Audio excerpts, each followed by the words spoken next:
ਤੁਸੀਂ ਦੇਖ ਰਹੇ ਹੋ ਚੈਨਲ ਪੰਜਾਬੀ ਅਤੇ ਅਸੀਂ ਹਾਜ਼ਰ ਹਾਂ ਅੱਜ ਦਾ ਡੇਟਲਾਈਨ ਟੋਰਾਂਟੋ ਸ਼ੋਅ ਲੈ ਕੇ। ਤੁਸੀਂ ਇਸ ਸ਼ੋਅ ਨੂੰ ਗਲੋਬਲ ਪੰਜਾਬ ਚੈਨਲ ਤੇ ਵੀ ਦੇਖ ਰਹੇ ਹੋ। ਇਸ ਤੋਂ ਇਲਾਵਾ ਚੈਨਲ ਪੰਜਾਬੀ ਅਤੇ ਗਲੋਬਲ ਪੰਜਾਬ ਚੈਨਲ ਦੇ ਫੇਸਬੁੱਕ ਪੇਜ ਤੇ ਵੀ ਇਸ ਪ੍ਰੋਗਰਾਮ ਦਾ ਸਿੱਧਾ ਪ੍ਰਸਾਰਣ ਦੇਖਿਆ ਜਾ ਸਕਦਾ ਹੈ। ਸੋ ਦੋਸਤੋ, ਜਿਵੇਂ ਕਿ ਤੁਸੀਂ ਜਾਣਦੇ ਹੋ ਕਿ ਡੇਟਲਾਈਨ ਟੋਰਾਂਟੋ ਦੇ ਵਿੱਚ ਅਸੀਂ ਹਰ ਬੁੱਧਵਾਰ ਨੂੰ ਨਵੇਂ ਮਹਿਮਾਨ ਤੇ ਨਵੇਂ ਵਿਸ਼ੇ ਦੇ ਨਾਲ ਤੁਹਾਡੇ ਰੂਬਰੂ ਹੁੰਨੇ ਆ। ਅੱਜ ਦਾ ਜੋ ਵਿਸ਼ਾ ਰਹੇਗਾ, ਸਾਡੇ ਜਿਹੜੇ ਵੀਰ ਭੈਣ 8-8 ਘੰਟੇ ਜਾਂ 10-10 12-12 ਘੰਟੇ ਜਿਹੜੇ ਫੈਕਟਰੀਜ਼ ਦੇ ਵਿੱਚ ਟਰੱਕ ਚਲਾਉਂਦੇ ਆ ਜਾਂ ਕੋਈ ਆਫਿਸ ਦੇ ਵਿੱਚ ਬੈਠੇ ਆ, ਹਰੇਕ ਬੰਦੇ ਨੂੰ ਉਸ ਚੀਜ਼ ਦੀ ਜ਼ਰੂਰਤ ਹੈ। ਕਿਉਂਕਿ ਕਈ ਵਾਰੀ ਅਸੀਂ ਕਹਿੰਦੇ ਆ ਕਿ ਸਾਡਾ ਕੋਈ ਜ਼ਿਆਦਾ ਭਾਰਾ ਕੰਮ ਨਹੀਂ ਹੈ, ਪਰ ਸਾਨੂੰ ਕੀ ਪ੍ਰੋਬਲਮ ਹੋ ਸਕਦੀ ਹੈ? ਗੋਡਿਆਂ ਦੀ ਪ੍ਰੋਬਲਮ, ਬੈਕ ਦੀ ਪ੍ਰੋਬਲਮ ਕੈਨੇਡਾ ਦੇ ਵਿੱਚ ਜਿਹੜੀ ਇਹ ਆਮ ਜਿਹੜੀ ਬਿਮਾਰੀ ਬਣੀ ਹੋਈ ਹੈ। ਨਾਲ ਦੀ ਨਾਲ ਜਿਹੜੀ ਸ਼ੂਗਰ ਹੋਈ ਜਾਂ ਇਸ ਤੋਂ ਬਾਅਦ ਜੇ ਆਪਾਂ ਕੋਈ ਹੋਰ ਇਸ ਤਰ੍ਹਾਂ ਦੀਆਂ ਜਿਹੜੀਆਂ ਨਾਮੁਰਾਦ ਬਿਮਾਰੀਆਂ, ਉਹਨਾਂ ਦੀ ਵੀ ਅੱਜ ਅਸੀਂ ਚਰਚਾ ਕਰਾਂਗੇ ਵੀ ਅਸੀਂ ਕਿਹੜੇ ਤਰੀਕੇ ਨਾਲ ਇਹਨਾਂ ਤੋਂ ਬਚਿਆ ਜਾ ਸਕਦਾ ਹੈ। ਅੱਜ ਅਸੀਂ ਤੁਹਾਡੇ ਰੂਬਰੂ ਕਰ ਰਹੇ ਹਾਂ ਵਿਕਾਸਪੁਰੀ, ਡਾਕਟਰ ਵਿਕਾਸਪੁਰੀ, ਤੇ ਨਾਲ ਉਹਨਾਂ ਦੇ ਬੈਠੇ ਨੇ ਜੀਨਾ ਬਜਾਜ, ਜੋ ਕਿ ਪਿਛਲੇ ਕਾਫੀ ਲੰਮੇ ਸਮੇਂ ਤੋਂ ਆਪਣੀਆਂ ਸੇਵਾਵਾਂ ਦੇ ਰਹੇ ਨੇ ਕਾਇਰੋਪ੍ਰੈਕਟਰ ਦੇ ਤੌਰ ਤੇ, ਜੋ ਕਿ ਪਿਛਲੇ ਦਿਨੀ ਗੋਲਡਨ ਟੈਂਪਲ, ਜੇ ਆਪਾਂ ਅੰਮ੍ਰਿਤਸਰ ਸ਼੍ਰੀ ਹਰਿਮੰਦਰ ਸਾਹਿਬ ਜਾ ਕੇ ਵੀ ਉਹਨਾਂ ਨੇ ਫ੍ਰੀ ਦੇ ਵਿੱਚ ਜਿਹੜਾ ਕਾਇਰੋ ਦਾ ਜਿਹੜਾ ਕੈਂਪ ਲਗਾ ਕੇ ਬਹੁਤ ਸਾਰੇ ਜਿਹੜੀ ਸੰਗਤ ਨੂੰ ਉੱਥੇ ਆਪਣੀਆਂ ਸੇਵਾਵਾਂ ਦਿੱਤੀਆਂ। ਹਰੇਕ ਸਾਲ ਇਹ ਭਾਰਤ ਦੇ ਵਿੱਚ ਜਾ ਕੇ ਫ੍ਰੀ ਦੇ ਵਿੱਚ ਕਾਇਰੋ ਦੀਆਂ, ਮਸਾਜ ਦੀਆਂ, ਹੋਰ ਜਿਹੜੀਆਂ ਵੀ ਇਹ ਸੇਵਾਵਾਂ ਦਿੰਦੇ ਆ, ਫ੍ਰੀ ਦੇ ਵਿੱਚ ਉੱਥੇ ਪ੍ਰਦਾਨ ਕਰਦੇ ਆ ਜਿਨ੍ਹਾਂ ਨੂੰ ਲੋੜਵੰਦ ਨੂੰ ਜ਼ਰੂਰਤ ਹੁੰਦੀ ਹੈ। ਅੱਜ ਅਸੀਂ ਇੱਥੋਂ ਦੇ ਬਾਰੇ ਵੀ ਜਾਣਾਂਗੇ ਕਿ ਵੀ ਇੱਥੋਂ ਦੇ ਜਿਹੜੇ ਕੋਈ ਜੇ ਕਿਸੇ ਨੂੰ ਲੋੜਵੰਦ ਨੂੰ, ਕਿਸੇ ਨੂੰ ਜ਼ਰੂਰਤ ਹੈ ਤਾਂ ਉਹਨਾਂ ਨੂੰ ਵੀ ਕੋਈ ਜਿਹੜੀ ਹੈ ਜਿਹੜਾ ਪੈਕੇਜ ਕੋਈ ਮੁਹੱਈਆ ਕਰਦੇ ਆ। ਤੇ ਇਸ ਤੋਂ ਬਾਅਦ ਹੋਰ ਗੋਡਿਆਂ ਦੀ ਹੋਈ, ਬੈਕ ਦੀ ਹੋਈ, ਡਾਇਬਟੀਜ਼ ਦੀ ਹੋਈ ਜਾਂ ਹੋਰ ਇਸ ਤਰ੍ਹਾਂ ਦੀਆਂ ਬਿਮਾਰੀਆਂ ਹੈ, ਉਹਨਾਂ ਤੋਂ ਕਿਵੇਂ ਅਸੀਂ ਬਚਿਆ ਜਾ ਸਕਦਾ ਹੈ ਕਾਇਰੋ ਦੇ ਜ਼ਰੀਏ। ਹੋਰ ਜੇ ਕੋਈ ਖਾਣ ਪੀਣ ਦੀ ਕੋਈ ਹੋਈ, ਉਹਦੇ ਬਾਰੇ ਵੀ ਅਸੀਂ ਚਰਚਾ ਕਰਾਂਗੇ। ਸਟੂਡੀਓ ਦੇ ਨੰਬਰ ਜਿਹੜੇ ਸਕਰੀਨ ਦੇ ਉੱਪਰ ਚੱਲ ਰਹੇ ਆ, ਕਿਸੇ ਕਿਸਮ ਦਾ ਸਵਾਲ ਹੋਇਆ ਤਾਂ ਤੁਸੀਂ ਸਿੱਧੀ ਗੱਲਬਾਤ ਡਾਕਟਰ ਪੁਰੀ ਤੇ ਡਾਕਟਰ ਬਜਾਜ ਨਾਲ ਤੁਸੀਂ ਕਰ ਸਕਦੇ ਆ। ਤੇ ਤੁਹਾਡਾ ਬਹੁਤ ਬਹੁਤ ਸਵਾਗਤ ਹੈ ਜੀ। Thank you. ਬਹੁਤ ਲੰਮੇ ਸਮੇਂ ਤੋਂ ਬਾਅਦ ਇੱਕ ਵਾਰੀ ਫਿਰ ਸਾਡੇ ਸਟੂਡੀਓ ਦੇ ਵਿੱਚ ਤੁਸੀਂ ਸਾਡੇ ਵਿਹੜੇ 'ਚ ਪੈਰ ਪਾਇਆ, ਤੇ ਮੁਬਾਰਕ ਇਸ ਬਾਤ ਦੀ ਹੈਗੀ ਹੈ ਕਿ ਤੁਸੀਂ ਪਹਿਲਾਂ ਆਏ ਸੀ ਸਿੰਗਲ ਸੀ ਵੀ ਉਦੋਂ, ਉਸ ਤੋਂ ਬਾਅਦ ਅੱਜ ਤੁਸੀਂ ਆਏ ਆ ਜਦੋਂ ਸਟੂਡੀਓ ਦੇ ਵਿੱਚ ਤਾਂ ਤੁਸੀਂ ਇੱਕ ਜੋੜੇ ਦੇ ਤੌਰ ਤੇ ਆਏ ਆ। ਮੁਬਾਰਕ ਹੈ ਕਿ ਤੁਸੀਂ ਵਿਆਹ ਕਰਵਾਇਆ। Thank you. ਤੇ ਸਾਡੇ ਚੈਨਲ ਪੰਜਾਬੀ ਡੇਟਲਾਈਨ ਟੋਰਾਂਟੋ ਵੱਲੋਂ ਤੁਹਾਨੂੰ ਮੁਬਾਰਕਬਾਦ ਹੈ। ਸੋ ਆਪਾਂ ਸ਼ੁਰੂਆਤ ਦੇ ਵਿੱਚ ਡਾਕਟਰ ਪੁਰੀ, ਮੈਂ ਪੁੱਛਣਾ ਚਾਹੁੰਦਾ ਸੀ ਕਿ ਜਦੋਂ ਤੁਸੀਂ, ਮੈਂ ਜਿਵੇਂ ਕਿ ਦਰਸ਼ਕਾਂ ਨੂੰ ਦੱਸਿਆ, ਜ਼ਿਕਰ ਕੀਤਾ ਕਿ ਤੁਸੀਂ ਗੋਲਡਨ ਟੈਂਪਲ ਸ਼੍ਰੀ ਹਰਿਮੰਦਰ ਸਾਹਿਬ ਜਾ ਕੇ ਤੁਸੀਂ ਜਿਹੜੀਆਂ ਆਪਣੀਆਂ ਫ੍ਰੀ ਦੇ ਵਿੱਚ ਜਿਹੜੀਆਂ ਸੇਵਾਵਾਂ, ਕੈਂਪ ਲਗਾ ਕੇ ਉੱਥੇ ਸੰਗਤਾਂ ਨੂੰ ਆਪਣੀਆਂ ਸੇਵਾਵਾਂ ਦਿੱਤੀਆਂ, ਉਹਦੇ ਬਾਰੇ ਥੋੜੀ ਜਿਹੀ ਚਰਚਾ ਕਰੀਏ। ਉਸ ਤੋਂ ਬਾਅਦ ਆਪਾਂ ਹੌਲੀ ਹੌਲੀ ਅੱਗੇ ਵਧਦੇ ਹਾਂ। ਹਾਂਜੀ, ਤੇ ਜੋ ਕੈਂਪ ਸੀਗਾ ਜੀ, ਪਹਿਲੀ ਦਫਾ ਕਦੇ ਏਦਾਂ ਦਾ ਕੈਂਪ ਲੱਗਿਆ ਜਿੱਥੇ ਕਾਇਰੋਪ੍ਰੈਕਟਿਕ ਨੇ ਮੁਫਤ ਵਿੱਚ ਸੇਵਾ ਦੇ ਤੌਰ ਵਿੱਚ ਸੇਵਾ ਪ੍ਰਦਾਨ ਕੀਤੀ ਹੈ ਸੰਗਤ ਨੂੰ ਉੱਥੇ। ਤੇ ਜੋ Indian association of chiropractic doctors ਨੇ ਜੀ, ਉਹਨਾਂ ਨੇ ਲਗਾਇਆ ਸੀਗਾ ਕੈਂਪ, ਤੇ ਅਸੀਂ ਸਿਰਫ 4 ਡਾਕਟਰ ਸੀਗੇ ਜੀ। ਤੇ ਅਸੀਂ 4 ਡਾਕਟਰ ਸੀਗੇ, ਅਸੀਂ ਉੱਥੇ ਗਏ ਤੇ ਪਹਿਲਾ ਐਡਜਸਟਮੈਂਟ ਜੋ ਇਤਿਹਾਸਿਕ ਹੋ ਗਿਆ, ਪਹਿਲਾ ਕਾਇਰੋਪ੍ਰੈਕਟਿਕ ਐਡਜਸਟਮੈਂਟ ਜੋ ਕੀਤਾ ਗਿਆ ਹਰਿਮੰਦਰ ਸਾਹਿਬ ਵਿੱਚ ਵਾਸ ਮੀ ਔਨ ਡਾਕਟਰ ਜੀਨਾ ਬਜਾਜ। ਡਾਕਟਰ ਜੀਨਾ ਬਜਾਜ ਨੂੰ ਪਹਿਲੀ ਟ੍ਰੀਟਮੈਂਟ ਮਿਲੀ ਤੇ ਉਸ ਤੋਂ ਬਾਅਦ 500 ਸੰਗਤਾਂ ਨੂੰ ਬਿਲਕੁਲ ਫ੍ਰੀ ਵਿੱਚ ਸੇਵਾ ਮਿਲੀ ਸਾਡੀ 2 ਦਿਨ ਵਿੱਚ। In 2 days ਅਸੀਂ 500 ਲੋਕਾਂ ਨੂੰ ਦੇਖਿਆ। 2 ਦਿਨਾਂ ਦੇ ਵਿੱਚ 500 ਦੇ ਕਰੀਬ ਜਿਹੜੀ ਸੰਗਤ ਨੂੰ ਨੇ ਦੇਖਿਆ, ਉਹ ਵੀ ਸਿਰਫ 4 ਕਾਇਰੋਪ੍ਰੈਕਟਰਸ ਨੇ ਮਿਲ ਕੇ ਆਪਣੀ ਸੇਵਾ ਪ੍ਰਦਾਨ ਕੀਤੀ। ਸੋ ਬਸ ਮੈਨੂੰ ਬਹੁਤ ਅੱਛਾ ਲੱਗਿਆ। ਉਹਨੂੰ ਵੀ ਇੰਨਾ ਜੋ ਮੈਨੇਜਿੰਗ ਕਮੇਟੀ ਸੀਗੇ ਉੱਥੇ, ਮਨਜੀਤ ਸਿੰਘ ਜੀ ਔਰ ਬਾਕੀ ਜੋ ਕਮੇਟੀ ਮੈਂਬਰ ਸੀਗੇ, ਉਹ ਵੀ ਆਏ। ਉਹਨੇ ਵੀ ਫਿਰ ਆਪਣਾ ਇਲਾਜ ਕਰਾਇਆ ਸਾਡੇ ਕੋਲੋਂ। ਇੱਕ ਤਾਂ ਹੈਗੇ ਸੀ ਰਾਗੀ ਜੀ, ਸਾਨੂੰ ਬਹੁਤ ਚੰਗਾ ਲੱਗਿਆ, ਉਹ ਆਏ ਸੀਗੇ। ਤੇ ਅਸੀਂ ਕਦੇ ਸੋਚਦੇ ਵੀ ਨਹੀਂ ਹੈਗੇ ਕਿ ਜੋ ਰਾਗੀ ਨੇ ਜੋ ਸੇਵਾ ਦਿੰਦੇ ਨੇ ਉੱਥੇ, ਉਹ ਪਾਠ ਕਰਦੇ ਰਹਿੰਦੇ ਨੇ ਲਗਾਤਾਰ, ਤੇ ਉਹਨੂੰ ਕਿੰਨੀ ਤਕਲੀਫ ਹੋ ਸਕਦੀ ਹੈ। ਤੇ ਉਹ ਕਹਿੰਦੇ ਮੇਰੀ ਪਿੱਠ ਇੰਨੀ ਦੁੱਖ ਜਾਂਦੀ ਹੈ, ਅਸੀਂ ਸੇਵਾ ਕਰਨਾ ਚਾਹੁੰਦੇ ਹਾਂ ਲੇਕਿਨ ਪਿੱਠ ਦੁਖਦੀ ਹੈ, ਲੱਤਾਂ ਦੁਖਦੀਆਂ, ਕੁਝ ਕਰੋ। ਬੈਠਣ ਦੇ ਨਾਲ ਜਦੋਂ ਬੈਕ ਦੀ ਪ੍ਰੋਬਲਮ ਆਉਂਦੀ ਹੈ ਜੀ। ਬਿਲਕੁਲ ਬਿਲਕੁਲ। ਤੇ ਫਿਰ ਅਸੀਂ ਟ੍ਰੀਟਮੈਂਟ ਕੀਤਾ ਉਹਨਾਂ ਦਾ, ਤੇ ਫਿਰ ਅਗਲੇ ਦਿਨ ਉਹ ਆਏ, ਕਹਿੰਦੇ ਸੀ ਉਹ ਬੜੇ ਖੁਸ਼, ਕਹਿੰਦੇ ਹੁਣ ਤਾਂ ਮੈਂ ਇੰਨੀ ਦੇਰ ਬੈਠ ਸਕਦਾ, ਮੈਂ ਜ਼ਿਆਦਾ ਕੀਰਤਨ ਕਰਨ ਦਾ ਹੁਣ ਚਾਅ ਆ ਗਿਆ, ਤੁਸੀਂ ਮੈਂ ਇੰਨਾ ਠੀਕ ਕਰ ਦਿੱਤਾ ਇੱਕ ਸੈਸ਼ਨ ਵਿੱਚ, ਥੈਂਕ ਯੂ। ਤੇ ਫਿਰ ਉਹ ਚਾਹੁੰਦੇ ਨੇ ਕਿ ਹੁਣ ਅਸੀਂ ਹਰ ਸਾਲ ਆਈਏ ਹਰਿਮੰਦਰ ਸਾਹਿਬ ਵਿੱਚ, ਤਾਂ ਵੱਡਾ ਤੋਂ ਵੱਡਾ ਕੈਂਪ ਬਣੇ। ਸੋ ਅਗਲੀ ਦਫਾ ਹੋਪਫੁਲੀ 40 ਜਾਂ 50 ਲੋਕ ਜਾਣਗੇ ਤੇ we'll have a camp, ਲੇਕਿਨ ਸਾਡਾ ਇਤਿਹਾਸਕ ਸੀਗਾ ਪਹਿਲੀ ਦਫਾ, ਸਾਨੂੰ ਬਹੁਤ ਚੰਗਾ ਲੱਗਿਆ। ਸੋ ਜੀਨਾ ਜੀ, ਜਿਵੇਂ ਉਹਨਾਂ ਨੇ ਦੱਸਿਆ ਕਿ 500 ਦੇ ਕਰੀਬ ਜਿਹੜੀ ਸੰਗਤ ਨੂੰ ਤੁਸੀਂ ਸੇਵਾਵਾਂ ਦਿੱਤੀਆਂ, ਤੁਹਾਨੂੰ ਕਿਵੇਂ ਤੁਸੀਂ ਟਾਇਰਡ ਨਹੀਂ ਹੋਏ ਕਿ ਤੁਸੀਂ 2 ਜਾਂ 4 ਜਾਣੇ ਆ, ਜੇ 500 ਜਾਣਿਆਂ ਨੂੰ ਤੁਸੀਂ ਇੰਨੇ ਜਾਣਿਆਂ ਨੂੰ ਦੇਖਣਾ ਬਹੁਤ ਮੁਸ਼ਕਲ ਵੀ ਹੁੰਦਾ, ਪਰ ਇਹ ਵੀ ਕਹਿ ਲਓ ਕਿ ਗੁਰੂ ਦੀ ਵੀ ਕਿਰਪਾ ਨਾਲ ਜਿਹੜੀ ਆ ਉਹ ਨਾਲ ਦੀ ਨਾਲ ਜਿਹੜੇ ਤੁਹਾਡਾ ਵਰਕ ਕਰ ਰਹੀ ਹੁੰਦੀ ਹੈ। ਐਗਜ਼ੈਕਟਲੀ, ਉਸ ਟਾਈਮ ਸਾਨੂੰ ਪਤਾ ਹੀ ਨਹੀਂ ਲੱਗਦਾ ਕਿ ਕਿੰਨੇ ਘੰਟੇ ਨਿਕਲ ਗਏ ਨੇ, ਕਿਉਂਕਿ ਉੱਥੇ ਦੀ ਫੀਲਿੰਗ ਜਿਹੜੀ ਆਉਂਦੀ ਹੈ, ਜਿੰਨੀ ਸ਼ਰਧਾ ਹੁੰਦੀ ਉੱਥੇ, ਜਿਹੜਾ ਪਾਵਰ ਹੁੰਦਾ ਹਰਮਿੰਦਰ ਸਾਹਿਬ ਦਾ, ਤੇ ਜਿਹੜੀ ਅਸੀਸਾਂ ਦੇ ਕੇ ਜਾਂਦੇ ਨੇ ਲੋਕ, ਉਹਦੇ ਨਾਲ ਤੁਹਾਨੂੰ ਪਤਾ ਹੀ ਨਹੀਂ ਲੱਗਦਾ।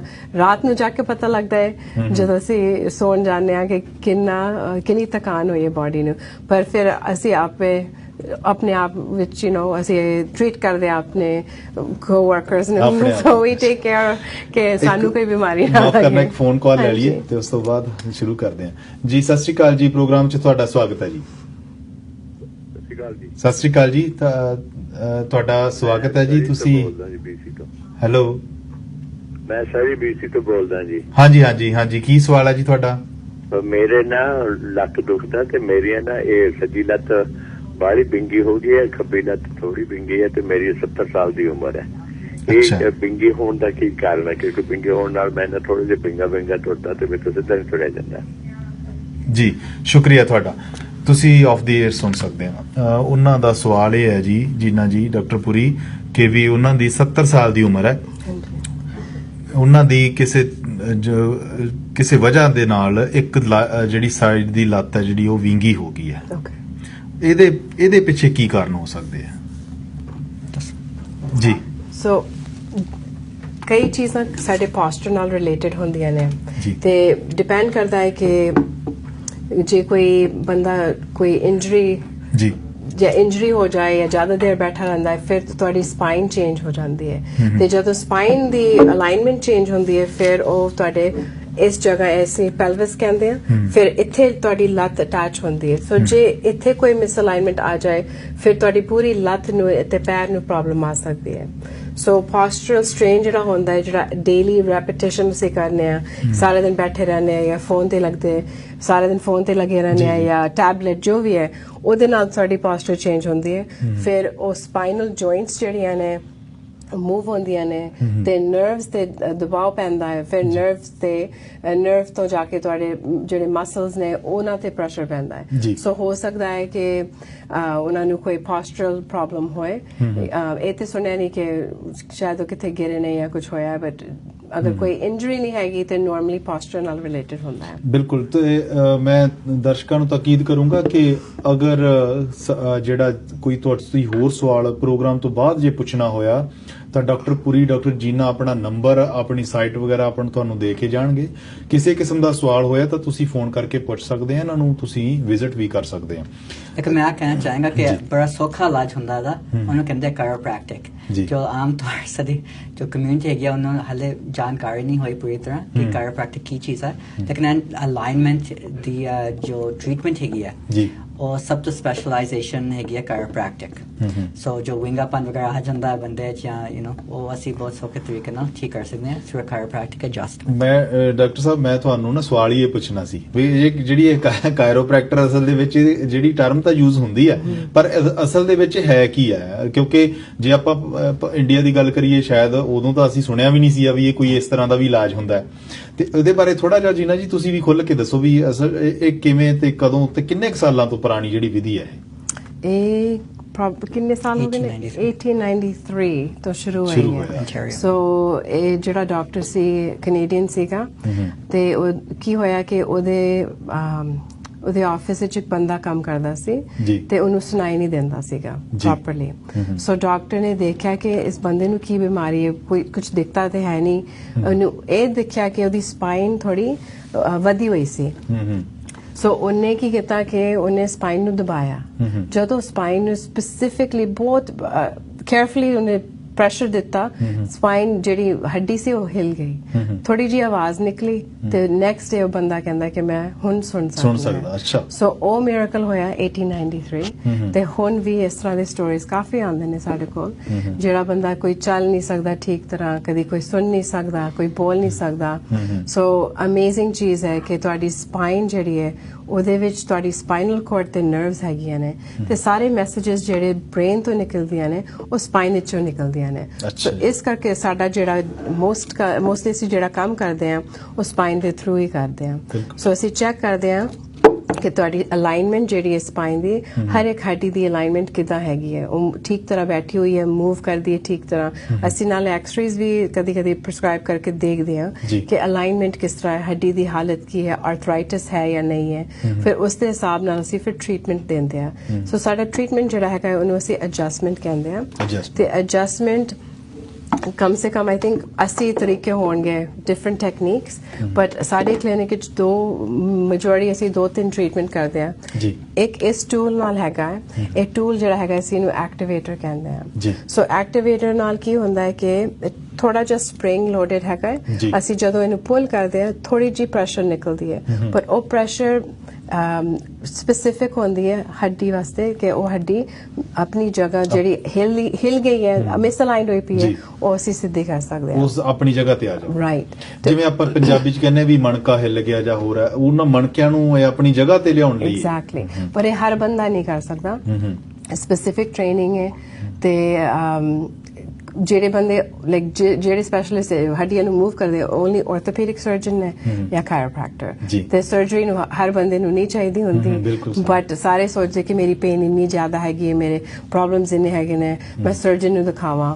ਫਿਰ ਜਿਹੜੀ ਪ੍ਰੋਬਲਮ ਹੈ ਜੇ ਮਿਸਅਲਾਈਨਮੈਂਟ ਹੈ ਉਹਨਾਂ ਨੇ ਕੀ ਕਰਨਾ ਉਹ ਕੁਝ ਨਹੀਂ ਦੇਣਗੇ ਰਾਈਟ ਸੋ ਉਸ ਕਰਕੇ ਅਸੀਂ ਜ਼ਿਆਦਾ ਤੇ ਸਪਾਈਨ ਦੀ ਅਲਾਈਨਮੈਂਟ ਕਰਦੇ ਹਾਂ ਪਰ ਅਸੀਂ ਗੋਡੇ ਪੈਰ ਹੱਥ ਸਾਰਾ ਕੁਝ ਕਰ ਸਕਦੇ ਹਾਂ ਅੱਗੇ ਚੱਲ ਕੇ ਹੋਰ ਵੀ ਜਿਹੜੀਆਂ ਬਿਮਾਰੀਆਂ ਨੇ ਸੰਬੰਧਿਤ ਜਿਹੜੇ ਸਾਡੇ ਸਰੀਰ ਨਾਲ ਹੁੰਦੀਆਂ ਕੀ ਉਹਨਾਂ ਦੇ ਜਿਹੜੀਆਂ ਬਿਮਾਰੀਆਂ ਦਾ ਇਲਾਜ ਕਾਇਰੋ ਦੇ ਥਰੂ ਹੋ ਸਕਦਾ ਉਹਦੇ ਬਾਰੇ ਆਪਾਂ ਚਰਚਾ ਕਰਾਂਗੇ ਇਸ ਤੋਂ ਪਹਿਲਾਂ ਮੈਂ ਪੁਰੀ ਸਾਹਿਬ ਤੁਹਾਡੇ ਤੋਂ ਸਵਾਲ ਪੁੱਛਣਾ ਚਾਹਣਾ ਜਿਵੇਂ ਹੁਣ ਇੱਥੇ ਤਾਂ ਚਲੋ ਕਾਇਰੋ ਪ੍ਰੈਕਟਿਸ ਦਾ ਜਿਹੜਾ ਹੈਗਾ ਕਿ ਵੀ ਆਪਣੇ ਆਪਣੇ ਕਲੀਨਿਕ ਖੁੱਲ ਗਿਆ ਇੰਡੀਆ ਦੇ ਵਿੱਚ ਤੁਸੀਂ ਗਏ ਆ ਭਾਰਤ ਦੇ ਵਿੱਚ ਤੁਸੀਂ ਖਾਸ ਕਰਕੇ ਮੈਂ ਪੰਜਾਬ ਦੀ ਗੱਲ ਕਰਾਂ ਪੰਜਾਬ 'ਚ ਤੁਹਾਨੂੰ ਕਦੇ ਕੋਈ ਕਲੀਨਿਕ ਨਜ਼ਰ ਆਇਆ ਇਸ ਤਰ੍ਹਾਂ ਦਾ ਕੋਈ ਕਾਇਰੋ ਦਾ ਹੋਵੇ ਜਾਂ ਇਹ ਮੈਂ ਪੁੱਛਣਾ ਚਾਹਣਾ ਕਿ ਜਿਹੜੀ ਸੰਗਤ ਨੂੰ ਜਿਵੇਂ 500 ਦੇ ਕਰੀਬ ਸੰਗਤ ਨੂੰ ਤੁਸੀਂ ਨਿਹਾਲ ਕੀਤਾ ਆਪਣੀਆਂ ਸੇਵਾਵਾਂ ਦੇ ਨਾਲ ਉਹਨਾਂ ਦੇ ਵਿੱਚੋਂ ਤੁਹਾਨੂੰ ਕਿੰਨਾ ਕੁ ਲੱਗਿਆ ਵੀ ਇਹਨਾਂ ਦੇ ਵਿੱਚ ਵੀ ਜਿਹੜੀਆਂ ਜਿਵੇਂ ਸਪਾਈਨ ਦੀ ਪ੍ਰੋਬਲਮ ਹੈ ਜਾਂ ਹੋਰ ਹੈ ਬਹੁਤ ਜ਼ਿਆਦਾ ਕੰਮ ਖਰਾਬ ਹੋਇਆ ਲੱਗਿਆ ਜਾਂ ਮਤਲਬ ਕਿਸ ਤਰ੍ਹਾਂ ਦੇ ਮਰੀਜ਼ ਤੁਹਾਨੂੰ ਮਿਲੇ ਇੰਡੀਆ 'ਚ ਹਮੇਸ਼ਾ ਅਲੱਗ ਹੀ ਮਿਲਦੇ ਨੇ ਜੁਬੇ ਮਿਲਦੇ ਨੇ ਕਿਉਂਕਿ ਉੱਥੇ ਤਾਂ ਖੁਰਾਕ ਅਲੱਗ ਹੈਗੀ ਹੈ ਉੱਥੇ ਤਾਂ ਰਹਿਣਾ ਸਹਿਣਾ ਵੀ ਅਲੱਗ ਹੈਗਾ ਮੰਜੇ ਦੇਖੋ ਕਿੰਨੇ ਸਖਤ ਹੁੰਦੇ ਨੇ ਉੱਥੇ ਸੇ ਤਾਂ ਹੱਡੀਆਂ ਦੁੱਖ ਜਾਂਦੀਆਂ ਖੁਦ ਉੱਥੇ ਜਾ ਕੇ ਲੇਟ ਕੇ ਤੇ ਪਾਣੀ ਅਲੱਗ ਹੁੰਦਾ ਸੋ ਹਰ ਤਰ੍ਹਾਂ ਦਾ ਸਟ੍ਰੈਸ ਅਲੱਗ ਹੈਗਾ ਉੱਥੇ ਜੀ ਹੈ ਨਾ ਸੋ ਉਹਦੇ ਨਾਲ ਪੂਰਾ ਜੋ ਸਰੀਰ ਹੈਗਾ ਉਹਦੇ ਤੇ ਇਫੈਕਟ ਅਸਰ ਵੀ obviously different ਹੋਵੇਗਾ ਜੀ ਸੋ ਉੱਥੇ ਅਸੀਂ ਜਾਣਦੇ ਹਾਂ ਤੇ ਆਰਥਰਾਈਟਿਸ ਕਾਫੀ ਮਿਲਦੀ ਹੈ ਸਾਨੂੰ ਹੈ ਇੱਕ ਤਾਂ ਆਸਟੀਓਪੋਰੋਸਿਸ ਕਾਫੀ ਮਿਲਦਾ ਹੱਡੀਆਂ ਵਿੱਚ ਕਾਫੀ ਕਮਜ਼ੋਰੀ ਆ ਜਾਂਦੀ ਹੈ ਉਹ ਵੀ ਕਾਫੀ ਮਿਲਦਾ ਸਾਨੂੰ ਤੇ ਕੁਝ ਜੋ ਹੈਗੀਆਂ ਕੰਡੀਸ਼ਨ ਜੋ ਸਾਨੂੰ ਇੱਥੇ ਨਹੀਂ ਮਿਲਦੀਆਂ ਉੱਥੇ ਮਿਲਦੀਆਂ ਇੱਕ ਹੁੰਦਾ ਐਂਕਲੋਸਿੰਗ ਸਪੌਂਡਲਾਈਟਿਸ ਜਿਹੜਾ ਕਾਫੀ ਕੁੱਬ ਵਗੈਰਾ ਨਿਕਲ ਜਾਂਦਾ ਬੰਦੇ ਦਾ ਇਹ ਵੀ ਅਸੀਂ ਦੇਖਿਆ ਹੋਇਆ ਤੇ ਗੋਡਿਆਂ ਦੀ ਬੜੀ ਪ੍ਰੋਬਲਮ ਹੁੰਦੀ ਹੈ ਕਿਉਂਕਿ ਉੱਥੇ ਚੱਪਲ ਵਗੈਰਾ ਲੋਕ ਪਾਉਂਦੇ ਆ ਆਮ ਤੌਰ ਜੁੱਤੀਆਂ ਅੱਛੀ ਤਰ੍ਹਾਂ ਨਹੀਂ ਪਾਉਂਦੇ ਤੇ ਉਹਦੇ ਨਾਲ ਤੇ ਜ਼ਮੀਨ ਦੇਖੋ ਉੱਥੇ ਇੰਨੇ ਖੱਡੇ ਵਗੈਰਾ ਹੈਗੇ ਨੇ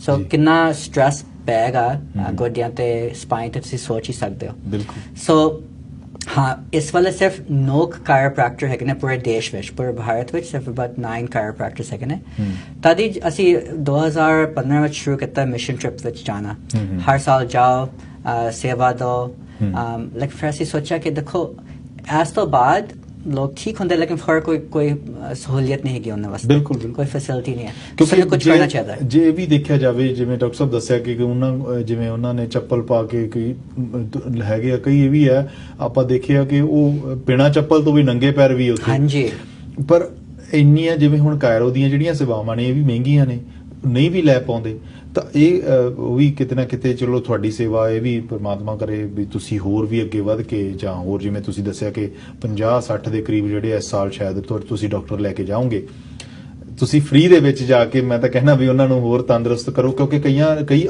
ਜਿਹੜੇ ਬਹੁਤ ਸਾਰੇ ਜਿਹੜੇ ਨਹੀਂ ਵੀ ਅਫੋਰਡ ਕਰ ਸਕਦੇ, ਤੁਸੀਂ ਕਈ ਤਾਂ ਚੱਪਲ ਵੀ ਨਹੀਂ ਅਫੋਰਡ ਕਰ ਸਕਦੇ, ਕਈਆਂ ਨੂੰ ਬੜਾ ਮੁਸ਼ਕਲ ਹੁੰਦਾ ਕਿ ਉਹ ਬੂਟ ਲੈ ਲੈਣ, ਤੇ ਜਾਂ ਇਹ ਕਹਿ ਲਓ ਕਿ ਜੇ ਕਿਸੇ ਨੂੰ ਕੋਈ ਗੋਡਿਆਂ ਦੀ, ਮੋਢਿਆਂ ਦੀ ਜਾਂ ਕੋਈ ਬੈਕ ਦੀ ਪ੍ਰੋਬਲਮ ਆ ਵੀ ਗਈ ਹੈ ਤਾਂ ਉਹ ਡਾਕਟਰ ਦੇ ਵੀ ਨਹੀਂ ਜਾ ਸਕਦੇ। ਤੇ ਤੁਹਾਡੀਆਂ ਸੇਵਾਵਾਂ ਚਲੋ ਗੁਰੂ ਕਿਰਪਾ ਕਰੇ ਹੋਰ ਅੱਗੇ ਵਧੀ ਨਹੀਂ ਤਾਂ ਅਸੀਂ ਸੋਚਿਆ ਉਸ ਤੋਂ ਬਾਅਦ ਕਿ ਸਾਨੂੰ ਇੱਕ ਕਲੀਨਿਕ ਖੋਲਣੀ ਚਾਹੀਦੀ ਉੱਥੇ। ਸੋ 2017 ਚ ਅਸੀਂ ਇੱਕ ਖੋਲ੍ਹ ਲਿਆ ਗੁਰਗਾਂਵ ਵਿੱਚ, ਸਾਡੀ ਕਲੀਨਿਕ ਹੈਗੀ ਆ। ਸੋ 1.5 ਸਾਲ ਹੋ ਗਿਆ ਹੁਣ।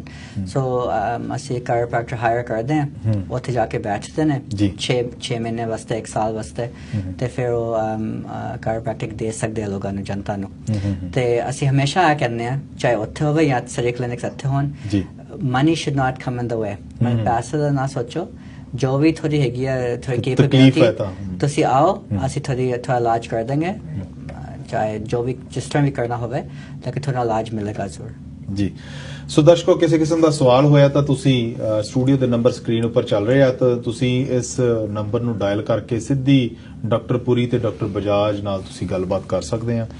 ਸੋ ਜਿੰਨਾ ਜੀ, ਜਿਵੇਂ ਆਪਾਂ ਹੋਰ ਥੋੜਾ ਜਿਹਾ ਅੱਗੇ ਚੱਲ ਕੇ ਗੱਲ ਕਰਾਂਗੇ, ਜਿਵੇਂ ਡਾਇਬੀਟੀਜ਼ ਹੋਈ ਜਾਂ ਕਈ ਵਾਰੀ ਕਿਸੇ ਦਾ ਐਕਸੀਡੈਂਟ ਹੋ ਜਾਂਦਾ, ਉਹਦੇ ਬਾਰੇ। ਇਸ ਤੋਂ ਪਹਿਲਾਂ ਮੈਂ ਇੱਕ ਸਵਾਲ ਹੋਰ ਪੁੱਛਣਾ ਚਾਹੁੰਦਾ, ਜਿਹੜੀਆਂ ਪ੍ਰੈਗਨੈਂਟ ਲੇਡੀਜ਼ ਹੁੰਦੀਆਂ ਉਹਨਾਂ ਨੂੰ ਵੀ ਕਾਇਰੋ ਜਾਂ ਮਸਾਜ ਕਰਵਾਉਣੀ ਚਾਹੀਦੀ ਹੈ? ਤੁਸੀਂ ਮਤਲਬ ਰਿਕਮੈਂਡ ਕਰਦੇ ਹੋ ਜਾਂ ਕਿਹੜੇ, ਜਿਵੇਂ ਹੁਣ ਅਲੱਗ-ਅਲੱਗ, ਜਿਵੇਂ ਸ਼ੁਰੂਆਤੀ ਦੌਰ ਦੇ ਵਿੱਚ ਜਾਂ ਕਿਹੜੇ ਮੰਥ ਦੇ ਵਿੱਚ ਠੀਕ ਰਹਿੰਦਾ? ਸੋ ਕਾਇਰੋਪ੍ਰੈਕਟਿਕ ਜਿਹੜਾ ਹੈ ਸੇਫ ਹੈਗਾ ਹੈ ਪ੍ਰੈਗਨੈਂਟ ਲੇਡੀਜ਼ ਵਾਸਤੇ, ਤੇ ਨਾਲੇ ਨਿਊਬੋਰਨ ਬੇਬੀ ਵਾਸਤੇ ਵੀ ਜੀ।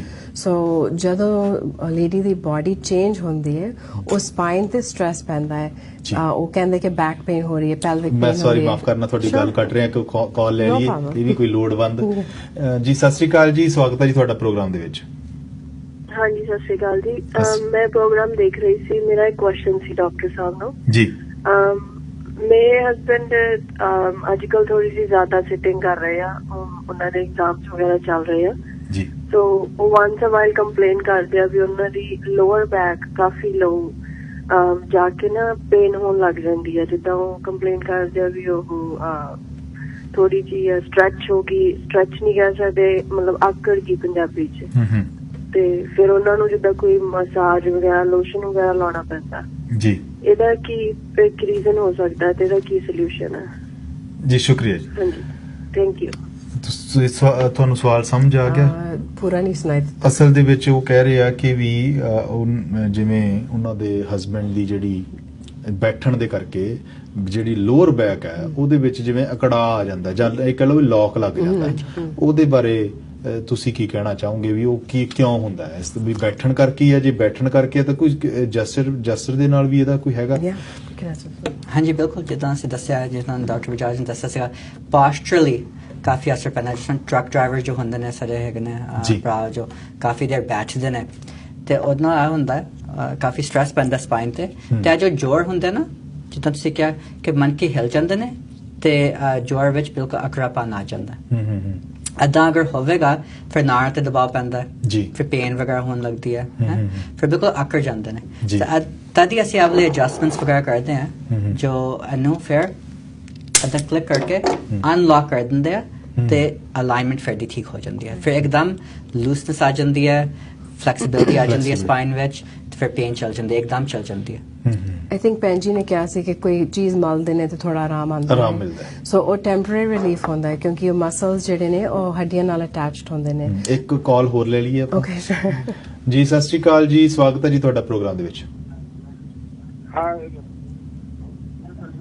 ਹਾਂਜੀ, ਕੀ ਸਵਾਲ ਹੈ ਜੀ? ਕੀ ਸਵਾਲ ਹੈ ਜੀ ਤੁਹਾਡਾ?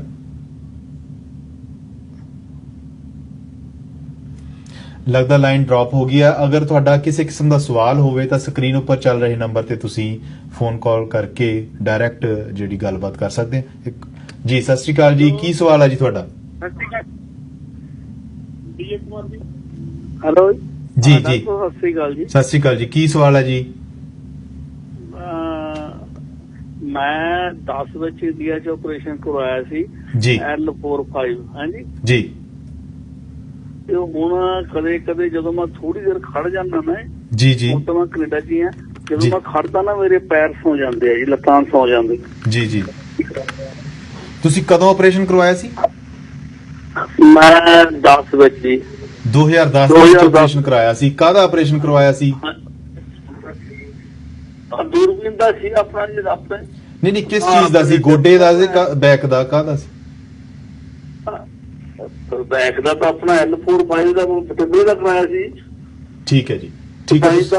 ਹੁਣ ਲੱਤਾਂ ਸੌਂਦੀਆਂ ਨੇ। ਠੀਕ ਹੈ ਜੀ, ਮੈਂ ਤੁਹਾਡੇ ਜ਼ਿਆਦਾ ਦੇਰ ਖੜਾ ਹੋ ਜਾਏ ਜੀ। ਠੀਕ ਹੈ, ਬਹੁਤ ਸ਼ੁਕਰੀਆ ਜੀ। ਉਹਨਾਂ ਨੇ ਆਪਰੇਸ਼ਨ ਕਰਾਇਆ ਸੀ 2010 ਦੇ ਵਿੱਚ। ਜਦੋਂ ਹੁਣ ਜ਼ਿਆਦਾ ਦੇਰ ਖੜਦੇ ਨੇ ਤਾਂ ਉਹਨਾਂ ਦੀਆਂ ਲੱਤਾਂ ਸੌਂ ਜਾਂਦੀਆਂ। ਉਹਦੇ ਬਾਰੇ ਕੋਈ ਇਲਾਜ ਜਾਂ ਕਿਵੇਂ ਬਚ ਸਕਦੇ ਉਸ ਤੋਂ? ਜਿਸ ਤਰ੍ਹਾਂ ਆਮ ਜੋ ਪ੍ਰੋਬਲਮ ਹੁੰਦੀ ਨੇ ਡਿਸਕ ਦੀ ਪ੍ਰੋਬਲਮ ਕਹਿੰਦੇ ਨੇ। ਸੋ ਡਾਕਟਰ ਬਜਾਜ ਨੂੰ ਦਿਖਾਣ ਗਿਆ ਇੱਥੇ ਇੱਕ ਲਾਲੀ ਆਈ ਹੋਈ ਹੈ ਇੱਥੇ ਤੇ L3 ਤੇ ਜਿੱਥੇ ਉਹ ਕਹਿ ਰਹੇ ਸੀਗੇ ਕਿ ਜੋ ਚਮੜੀ ਜੀ ਹੁੰਦੀ ਹੈ ਨਾ। ਇੱਕ ਮਿੰਟ ਤੁਸੀਂ ਹੋਰ ਆਪਾਂ ਇੱਕ ਕਾਲ ਲੈ ਲਈਏ, ਫਿਰ ਬ੍ਰੇਕ ਦਾ ਵੀ ਟਾਈਮ ਹੋ ਚੱਲਿਆ, ਫਿਰ ਅੱਗੇ ਚੱਲ ਕੇ ਆਪਾਂ ਡਿਸਕਸ ਕਰ ਲਾਂਗੇ। ਸਤਿ ਸ਼੍ਰੀ ਅਕਾਲ ਜੀ, ਕੀ ਸਵਾਲ ਹੈ ਜੀ ਤੁਹਾਡਾ?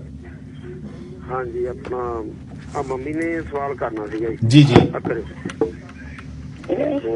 ਹੈਲੋ ਜੀ, ਕੀ ਸਵਾਲ ਹੈ ਜੀ? ਹਾਂਜੀ ਹੈਲੋ ਹਾਂਜੀ, ਕੀ ਸਵਾਲ ਹੈ ਜੀ ਤੁਹਾਡਾ? ਮੇਰਾ ਸਵਾਲ ਇਹ ਹੈ ਜੀ, ਮੈਂ ਬਈ ਮੇਰੇ ਤੋਂ ਜਮਾ ਨਾ ਤਾਂ 5 ਮਿੰਟ ਖੜ ਹੁੰਦਾ ਨਾ ਮੈਂ ਤਾਂ ਡਿੰਗ ਭੱਟੀ ਜਾਂਦੀ, ਤੁਰ ਨਹੀਂ ਹੁੰਦਾ। ਮੈਂ ਕਿ 2-4 ਕਰਮਾਂ ਜੇ ਮੈਨੂੰ ਫੜ ਕੇ ਲਿਜਾਂਦੇ ਆ ਜਾਂ ਕੋਈ ਕੁਰਸੀ ਜਿਹਦੇ ਉੱਤੇ ਰੋੜ ਕੇ ਕੀ ਮੇਰੀ ਬਹੁਤ ਤਕਲੀਫ ਆ। ਨਹੀਂ ਮਤਲਬ ਢੂਈ ਦੁਖਦੀ, ਬੈਕ ਦੁਖਦੀ ਹੈ ਜਾਂ ਪਿੱਠ ਤੇ ਦਰਦ ਹੈ ਜਾਂ ਕਿ ਲੱਤਾਂ ਦੇ ਵਿੱਚ? ਇਹ ਲੱਤਾਂ ਜਾ। ਠੀਕ ਆ, ਤੁਸੀਂ ਆਫ ਦੀ ਏਅਰ ਸੁਣ ਲਓ। ਇੱਕ ਬ੍ਰੇਕ ਦਾ ਟਾਈਮ ਹੋ ਚੱਲਿਆ। ਬ੍ਰੇਕ ਤੋਂ ਬਾਅਦ ਤੁਸੀਂ ਸੁਣ ਲਓ।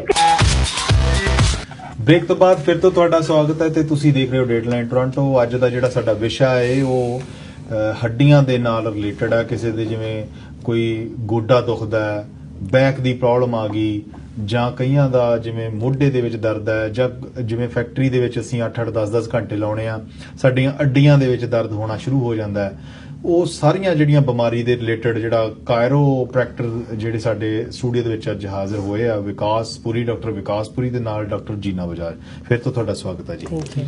ਅਗਰ ਕਿਸੇ ਕਿਸਮ ਦਾ ਸਵਾਲ ਹੋਇਆ ਤਾਂ ਤੁਸੀਂ ਸਕਰੀਨ ਉੱਪਰ ਚੱਲ ਰਹੇ ਨੰਬਰ ਤੇ ਫੋਨ ਕਾਲ ਕਰਕੇ ਸਿੱਧੀ ਜਾਣਕਾਰੀ ਤੁਸੀਂ ਡਾਕਟਰ ਬਜਾਜ ਤੇ ਡਾਕਟਰ ਪੁਰੀ ਤੋਂ ਲੈ ਸਕਦੇ ਆ। ਆਪਾਂ ਇਸ ਤੋਂ ਪਹਿਲਾਂ ਕਿ ਹੋਰ ਮੈਂ ਤੁਹਾਨੂੰ ਸਵਾਲ ਪੁੱਛਾਂ, ਜਿਹੜੇ ਬ੍ਰੇਕ ਤੋਂ ਪਹਿਲਾਂ 3 ਸਵਾਲ ਆਏ ਸੀ ਆਪਣੇ ਕੋਲੇ, ਕਾਲਰ ਨੇ ਆਪਣੇ ਸਵਾਲ ਦੱਸੇ ਸੀ। ਪਹਿਲਾ ਸਵਾਲ ਇਹ ਸੀ ਕਿ ਵੀ ਉਹਨਾਂ ਦੇ ਬੈਠਣ ਦੇ ਨਾਲ, ਜ਼ਿਆਦਾ ਦੇਰ ਬੈਠਣ ਦੇ ਨਾਲ ਬੈਕ ਦੇ ਵਿੱਚ ਪ੍ਰੋਬਲਮ ਆਉਂਦੀ ਹੈ, ਜਾਂ ਇਹ ਕਹਿ ਲਓ ਵੀ ਦਰਦ ਹੋਣਾ ਸ਼ੁਰੂ ਹੋ ਜਾਂਦਾ, ਬੈਕ ਲੌਕ ਹੋ ਜਾਂਦੀ ਹੈ। ਦੂਸਰਾ ਸਵਾਲ ਇਹ ਸੀ ਕਿ ਵੀ 2010 ਦੇ ਵਿੱਚ ਕਿ ਸਾਡੇ ਇੱਕ ਕਾਲਰ ਨੇ, ਸਾਡੇ ਦਰਸ਼ਕ ਨੇ ਆਪਰੇਸ਼ਨ ਕਰਵਾਇਆ ਸੀ, ਤਾਂ ਹੁਣ ਉਹ ਜਦੋਂ ਜ਼ਿਆਦਾ ਦੇਰ ਖੜਦੇ ਆ ਤਾਂ ਉਹਨਾਂ ਦੀਆਂ ਲੱਤਾਂ ਸੌ ਜਾਂਦੀਆਂ। ਤੀਸਰਾ ਸਵਾਲ ਇਹ ਹੈ ਕਿ ਇੱਕ ਬਜ਼ੁਰਗ ਜਿਹੜੇ ਕਿਸੇ ਮਾਤਾ ਨੇ ਸਵਾਲ ਇਹ ਪੁੱਛਿਆ ਸੀ ਕਿ ਵੀ ਉਹਨਾਂ ਨੂੰ ਜਦੋਂ ਵੀ ਤੁਰਿਆ ਨਹੀਂ ਜਾਂਦਾ, ਮਤਲਬ ਖਿੱਚ ਪੈਂਦੀ ਹੈ ਲੱਤਾਂ ਦੇ ਵਿੱਚ, ਉਹਨਾਂ ਨੂੰ ਫੜ ਕੇ ਉਠਾਇਆ ਜਾਂਦਾ ਤੇ ਫੜ ਕੇ ਹੀ ਤੁਰਿਆ ਜਾਂਦਾ। ਇਹਦੇ 3 ਸਵਾਲਾਂ ਦੇ ਜਵਾਬ ਡਾਕਟਰ ਪੁਰੀ ਤੁਸੀਂ ਅਗਰ ਦਿਓ ਤਾਂ। ਹਾਂਜੀ, ਸੋ ਇੱਕ ਮੈਂ ਸਪਾਈਨ ਦਿਖਾ ਦਵਾਂ। ਸੋ ਜਿੱਦਾਂ ਅਸੀਂ ਪਹਿਲਾਂ ਦੱਸਦੇ ਪਏ ਸੀਗੇ ਕਿ ਆ ਸਪਾਈਨ ਹੁੰਦੀ ਹੈ, ਰੀੜ੍ਹ ਦੀ ਹੱਡੀ ਜੋ ਹੁੰਦੀ ਹੈ ਜੀ। ਸੋ ਆ ਜੋ ਮਣਕੇ ਨੇ, ਆ ਲੋ ਬੈਕ ਹੈਗਾ। ਲੋ ਬੈਕ ਵਿੱਚ 5 ਮਣਕੇ ਹੁੰਦੇ ਨੇ ਤੇ ਇਹਦੇ ਵਿਚਕਾਰ ਇੱਕ ਚਮੜੀ ਜੀ ਹੁੰਦੀ ਹੈ, ਇਹਨੂੰ ਡਿਸਕ ਕਹਿੰਦੇ ਨੇ। ਇੱਕ ਸ਼ੌਕ ਅਬਜ਼ਰਵਰ ਹੁੰਦਾ ਹੈ ਜਿਹਦਾ ਥੋੜਾ ਕੁਸ਼ਨ ਜਾਂ ਮਿਲ ਜਾਂਦਾ ਹੱਡੀਆਂ ਦੇ ਵਿਚਕਾਰ, ਇਹਨੂੰ ਡਿਸਕ ਕਹਿੰਦੇ ਆ। ਇਹਨੂੰ ਡਿਸਕ ਕਹਿੰਦੇ ਆ। ਤੇ ਜੋ ਆਰਥਰਾਈਟਿਸ ਹੁੰਦੀ ਹੈ ਸਪਾਈਨ ਦੀ, ਉਹ ਇਹ ਹੁੰਦਾ ਕਿ ਆ ਪਤਲੀ ਹੋਣ ਲੱਗਦੀ ਹੈ ਡਿਸਕ। ਅੱਛਾ ਜੀ। ਹੈ ਥਿਨ ਹੋਣ ਲੱਗਦੀ ਹੈ। ਬਾਕੀ ਇਹਦੇ ਸੈਂਟਰ ਵਿੱਚ, ਡਿਸਕ ਦੇ ਸੈਂਟਰ ਵਿੱਚ ਇੱਕ ਨਾ ਜੈਲ ਹੁੰਦੀ ਹੈ ਜੋ ਚਮੜੀ ਜੀ ਕਹਿ ਸਕਦੇ ਹੋ। ਸੋ ਉਹ ਕਦੇ ਕਦੇ ਏਦਾਂ ਹੁੰਦਾ ਹੈ ਕਿ ਉਹ ਨਿਕਲ ਆਉਂਦੀ ਹੈ ਬਾਹਰ ਨੂੰ। ਇਹਨੂੰ ਕਹਿੰਦੇ ਨੇ ਡਿਸਕ ਬਾਲ ਜਾਂ ਸਲਿਪ ਡਿਸਕ ਵੀ ਕਹਿ ਸਕਦੇ ਹੋ ਜੀ। ਅੱਛਾ ਹੁੰਦਾ ਕਿ ਮਾਸ ਫਟ ਜਾਂਦਾ ਡਿਸਕ ਦਾ ਤੇ ਫਿਰ ਆ ਜੋ ਚਰਬੀ ਹੈਗੀ ਆ ਨਿਕਲ ਆਉਂਦੀ ਹੈ ਬਾਹਰ ਨੂੰ ਜੀ। ਸੋ ਏਦਾਂ ਦਾ ਫਿਰ ਲੱਗਣ ਲੱਗਦਾ ਆ ਜੋ ਲਾਲੀ ਦਿਖਾਈ ਦੇ ਰਹੀ ਹੈ ਨਾ। ਫਿਰ ਇਹ ਹੁੰਦਾ ਕਿ ਇਹ ਜੋ ਨਾੜਾ ਹੈਗੀਆਂ ਨਾ, ਇਹ ਤੇ ਫਿਰ ਦਬਾਅ ਪੈਣ ਲੱਗਦਾ ਜੀ ਇੱਕਦਮ ਡਿਸਕ ਕਰਕੇ। ਫਿਰ ਉਹਨੂੰ ਫਿਰ ਕਹਿੰਦੇ ਸਿਆਟਿਕਾ ਜਾਂ ਨਰਵ ਪੇਨ ਜਾਂ ਲੱਤਾਂ 'ਚ ਫਿਰ ਦਰਦ ਜੋ ਹੈਗੇ ਨੇ। ਜੋ ਮਾਤਾ ਜੀ ਸੀਗੇ ਜਿਹਨੇ ਕਿਹਾ ਕਿ ਹੁਣ ਲੱਤਾਂ 'ਚ ਕਾਫੀ ਤਕਲੀਫ ਰਹਿੰਦੀ ਹੈ ਉਹਨਾਂ ਨੂੰ, ਆਹ ਹੋ ਸਕਦਾ ਕਿ ਆਹ ਹੋ ਰਿਹਾ ਹੋਇਆ। ਸੋ ਜੋ ਹੈਗਾ ਸੀ ਭਰਾ ਜੀ ਜਿਹਨੇ ਸਰਜਰੀ ਫਿਰ ਕਰਾਈ ਸੀ 2010 ਵਿੱਚ, ਉਹ 'ਚ ਆਹ ਹੁੰਦਾ ਉਹਨੂੰ ਡਿਸਕ ਸਰਜਰੀ ਕਹਿੰਦੇ ਨੇ ਜੀ। ਸੋ ਲਾਈਕਲੀ ਉਹਨੂੰ ਡਿਸਕ ਸਰਜਰੀ ਮਿਲੀ ਹੋਏਗੀ, ਜਿਸ ਐਵਲੀ ਚਰਬੀ ਜੋ ਨਿਕਲੀ ਬਾਹਰ ਨੂੰ ਉਹ ਫਿਰ ਨਿਕਾਲ ਦਿੰਦੇ ਨੇ ਜੀ। ਲੇਕਿਨ ਇਹ ਹੁੰਦਾ ਕਿ ਜੋ ਫਿਰ ਡਿਸਕ ਹੈਗੀ ਉਹ ਫਿਰ ਪਤਲੀ ਹੋ ਜਾਂਦੀ ਹੈ ਇੱਕਦਮ।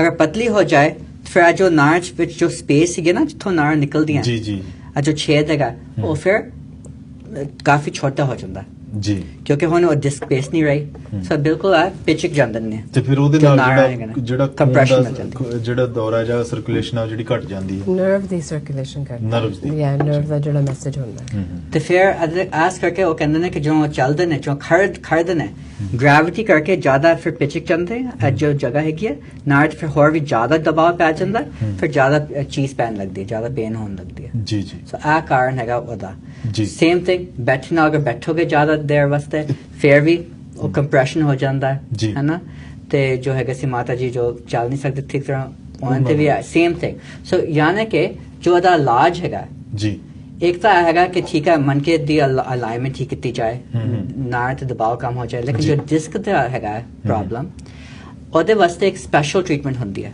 ਜੋ ਸਿਰਫ ਅਸੀਂ ਕਾਇਰੋਪ੍ਰੈਕਟਰਸ ਕਰਦੇ ਹਾਂ ਉਹਨੂੰ ਕਹਿੰਦੇ ਨੇ ਸਪਾਈਨਲ ਡੀਕੰਪਰੈਸ਼ਨ ਥੈਰੇਪੀ ਸੋ ਆਮ ਤੌਰ ਜੋ ਆਰਥੋਪੈਡਿਕ ਸਰਜਨ ਵੀ ਹੁੰਦੇ ਨੇ ਜੋ ਸਰਜਰੀ ਵਗੈਰਾ ਕਰਾਉਂਦੇ ਨੇ ਚੀਜ਼ਾਂ ਦੇ ਉਹ ਪਹਿਲੇ ਕਹਿੰਦੇ ਨੇ ਕਿ ਪਹਿਲੇ ਤੁਸੀਂ ਸਪਾਈਨਲ ਡੀਕੰਪਰੈਸ਼ਨ ਕਰਾਓ ਅੱਛਾ ਕਿਉਂਕਿ 80 ਜੋ ਹੈਗੇ ਨੇ % ਜੋ ਬੰਦੇ ਨੇ ਜੋ ਸਰਜਰੀ ਵਾਸਤੇ ਆਮ ਤੌਰ ਜਾਂਦੇ ਨੇ ਉਹ ਐਕਚੁਅਲੀ ਠੀਕ ਹੋ ਜਾਂਦੇ ਨੇ ਐਸ ਪ੍ਰੋਸੀਜਰ ਦੇ ਨਾਲ ਉਹ ਚਾਹ ਹੁੰਦਾ ਕਿ ਇੱਕ ਟੇਬਲ ਹੁੰਦਾ ਕੰਪਿਊਟਰ ਟੇਬਲ ਹੁੰਦਾ ਉਹ ਤੇ ਲੇਟ ਜਾਓਗੇ ਤੇ ਖਿੱਚ ਪਾਉਂਦਾ ਸਪਾਈਨ ਵਿੱਚ ਅੱਛਾ ਜੀ ਖਿੱਚ ਪਾਏਗਾ ਤੇ ਇੱਕਦਮ ਫਿਰ ਆਰਾਮ ਆਉਣ ਲੱਗੇਗਾ ਜੋ ਡਿਸਕ ਹੈਗੀ ਜੋ ਨਿਕਲੀ ਹੋਈ ਹੈ ਉਹ ਫਿਰ ਸੈਂਟਰ ਚ ਆ ਜਾਂਦੀ ਹੈ ਜੋ ਚਰਬੀ ਹੈਗੀ ਉਹ ਸੈਂਟਰ ਚ ਆ ਜਾਂਦੀ ਹੈ ਡਿਸਕ ਤੇ ਜੋ ਵੀ ਕੰਪਰੈਸ਼ਨ ਹੈਗਾ ਉਹ ਡੀਕੰਪਰੈਸ ਹੋ ਜਾਂਦਾ ਹੈ ਖੂਨ ਆਉਣ ਲੱਗਦਾ ਅੰਦਰ ਤੇ ਫਿਰ ਆ ਡਿਸਕ ਥੋੜੀ ਵੱਡੀ ਹੋਣ ਲੱਗਦੀ ਹੈ ਫਿਰ ਪ੍ਰੈਸ਼ਰ ਕਮ ਹੋ ਜਾਏਗਾ ਇੱਕਦਮ ਨਾੜਾਂ ਤੇ ਮਤਲਬ ਜਿਹੜੇ ਸਾਨੂੰ ਤਿੰਨ ਕਾਲਸ ਆਈਆਂ ਤਿੰਨਾਂ ਦਾ ਇੱਕੋ ਹੀ ਇਹੀ ਜਵਾਬ ਇੱਕ ਇਹੀ ਹੈ ਕਿ ਕਾਇਰੋਪ੍ਰੈਕਟਿਕ ਹੋਵੇ ਤੇ ਫਿਰ ਸਪਾਈਨਲ ਡੀਕੰਪਰੈਸ਼ਨ ਵੀ ਲੇਕਿਨ ਪੁਆਇੰਟ ਹੈਗਾ ਕਿ ਨਾੜ ਤੇ ਜੋ ਦਬਾਅ ਹੈਗਾ ਉਹ ਕਮ ਹੋਣਾ ਚਾਹੀਦਾ ਹੈ ਉਹ ਹੋ ਜਾਏਗਾ ਕਮ ਜੋ ਸਾਰਾ ਇਲਾਜ ਨਾਲ ਹੋ ਜਾਂਦਾ ਫਿਰ ਉਹਨੂੰ ਆਰਾਮ ਆਉਣ ਲੱਗੇਗਾ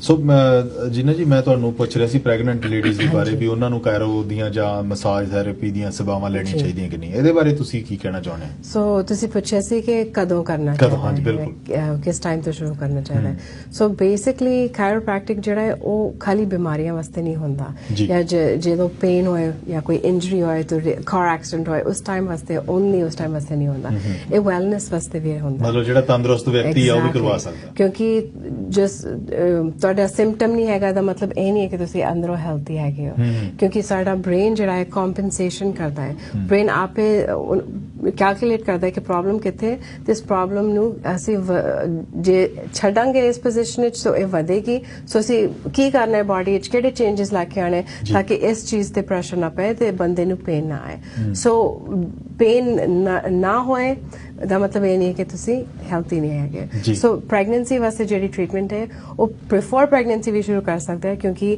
ਕੀ ਹੁੰਦਾ ਹੈ ਕਿ ਜਦੋਂ ਅਸੀਂ ਐਡਜਸਟਮੈਂਟ ਦਿੰਦੇ ਹਾਂ ਨਰਵ ਤੇ ਆਰਗਨ ਦੀ ਕਮਿਊਨੀਕੇਸ਼ਨ ਖੁੱਲ ਜਾਂਦੀ ਹੈ ਸੋ ਕਈ ਭੈਣਾਂ ਨੂੰ ਪ੍ਰੋਬਲਮ ਹੁੰਦੀ ਹੈ ਇਨਫਰਟੀਲਿਟੀ ਦੀ ਸੋ ਅਸੀਂ ਟ੍ਰੀਟਮੈਂਟ ਦਿੰਦੇ ਹਾਂ ਨਾਟ ਕਿ ਅਸੀਂ ਇਨਫਰਟੀਲਿਟੀ ਟ੍ਰੀਟ ਕਰਦੇ ਹਾਂ ਅਸੀਂ ਨਰਵਸ ਸਿਸਟਮ ਨੂੰ ਦੀ ਆਪਟੀਮਾਈਜ਼ੇਸ਼ਨ ਕਰ ਰਹੇ ਹਾਂ ਸੋ ਜੇ ਉਹ ਚੀਜ਼ ਆਪਟੀਮਾਈਜ਼ ਹੋਏਗੀ ਸਾਰੇ ਆਰਗਨ ਠੀਕ ਤਰ੍ਹਾਂ ਚੱਲਣਗੇ ਸੋ ਪ੍ਰੈਗਨੈਂਸੀ ਦੇ ਟਾਈਮ ਵਿੱਚ ਬਾਡੀ ਦਾ ਪੋਸਚਰ ਤੇ ਵਜ਼ਨ ਚੇਂਜ ਹੁੰਦਾ ਹੈ ਉਹ ਸਪਾਈਨ ਤੇ ਸਟ੍ਰੈਸ ਪਾਉਂਦਾ ਹੈ ਮਸਲਸ ਚੇਂਜ ਹੁੰਦੇ ਨੇ ਤੇ ਬੈਕ ਪੇਨ ਹੁੰਦੀ ਹੈ ਜਾਂ ਲੱਤਾਂ 'ਚ ਪੇਨ ਜਾਂ ਟਮੀ ਦੇ ਥੱਲੇ ਪੇਨ ਹੁੰਦੀ ਹੈ ਜਾਂ ਅਪਰ ਬੈਕ ਪੇਨ ਕਿਉਂਕਿ ਸਾਰਾ ਭਾਰ ਅੱਗੇ ਨੂੰ ਆ ਰਿਹਾ ਹੈ ਸੋ ਅਸੀਂ ਪ੍ਰੈਗਨੈਂਸੀ ਵਾਸਤੇ ਸਰਟੀਫਿਕੇਸ਼ਨ ਦਿੱਤੀ ਹੈ ਤੇ ਡਾਕਟਰ ਪੂਰੀ ਤੇ ਮੈਂ ਦੋਨੋਂ ਪ੍ਰੈਗਨੈਂਟ ਲੇਡੀਜ਼ ਨੂੰ ਟ੍ਰੀਟ ਕਰਦੇ ਹਾਂ ਬਹੁਤ ਸਾਰੀਆਂ ਕਾਲਸ ਆ ਰਹੀਆਂ ਪਰ ਸਮਾਂ ਬੜਾ ਥੋੜਾ ਜੇ ਕਹੂੰ ਤਾਂ ਇੱਕ ਕਾਲ ਲੈ ਲਈਏ ਤੇ ਉਸ ਤੋਂ ਬਾਅਦ ਫਿਰ ਆਪਾਂ ਗੱਲਬਾਤ ਜਾਰੀ ਕਰਦੇ ਹਾਂ ਜੀ ਸਤਿ ਸ਼੍ਰੀ ਅਕਾਲ ਜੀ ਸਵਾਗਤ ਹੈ ਜੀ ਤੁਹਾਡਾ ਪ੍ਰੋਗਰਾਮ ਦੇ ਵਿੱਚ ਹਾਂ ਸਤਿ ਸ਼੍ਰੀ ਅਕਾਲ ਜੀ ਜਲਦੀ ਆਪਣਾ ਸਵਾਲ ਦੱਸ ਦਿਓ ਜੀ ਮੈਂ ਡਾਕਟਰ ਸਾਹਿਬ ਤੋਂ ਇਹ ਪੁੱਛਣਾ ਸੀਗਾ ਜੀ